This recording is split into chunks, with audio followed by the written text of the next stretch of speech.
10 to the 30th power, a 1 followed by 30 zeros, representing a conservative estimate for the total population of bacteria and archaea on Earth. We rarely acknowledge being outnumbered on this scale because of a physical limitation. The average bacterial cell is roughly 1 micrometer long, placing this global empire beyond the reach of the naked eye. To see what 1 micrometer actually looks like, look at this human hair. A single bacterium is 75 times thinner than one of these strands. Because we rely on sight to gauge the mass of the world around us, we often overlook the combined physical presence of organisms we cannot see. To change that perspective, we can run a thought experiment. We will gather every invisible microbe on the planet, plucked from the soil, from the oceans, and our bodies, and physically stack them together. Converting invisible biology into physical geometry reveals the true scale of life on our planet. First, we align all 10 non-nillion cells end-to-end in a single file thread. This microscopic thread stretches for 10 billion light-years into deep space.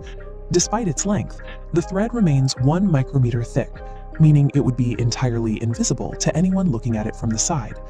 To make it visible, we can move to a two-dimensional arrangement.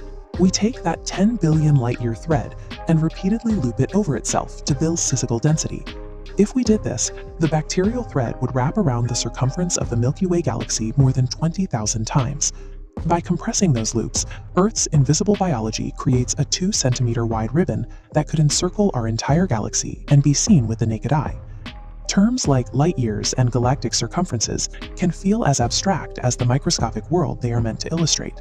So we will pull that galactic ribbon back down to Earth and compress it into a solid 3-dimensional cube. All the world's microbes, packed together, form a block measuring 10 kilometers wide, 10 kilometers long, and 10 kilometers high. This massive 10-kilometer block represents the actual physical volume of all biological matter currently living on our planet. If a solid mass of bacteria the size of a mountain exists on Earth, we have to find where it is distributed and why it remains hidden. This bacterial mass is not clustered in a single cube, but is instead thinly smeared across virtually every available surface on the planet. 80% of all bacteria on Earth live within highly organized physical structures known as biofilms. In this image of cultivated colonies, we can see how these microbes behave. A biofilm functions like a microscopic city, stacked hundreds of cells thick, where different species band together to share resources. These microscopic settlements cover rocks and soil, coat pools of stagnant water, and even line the interiors of our own intestines. You interact with these dense biological cities every time you clean your house. The red, black, or brown slime found on a shower head, under a toilet rim, or on a kitchen draining rack are all bacterial biofilms. Wiping away a single patch of that household slime removes tens of millions of bacteria cells. The same 10 nonillion cells that could encircle a galaxy are thriving right now in the damp corners of our own homes.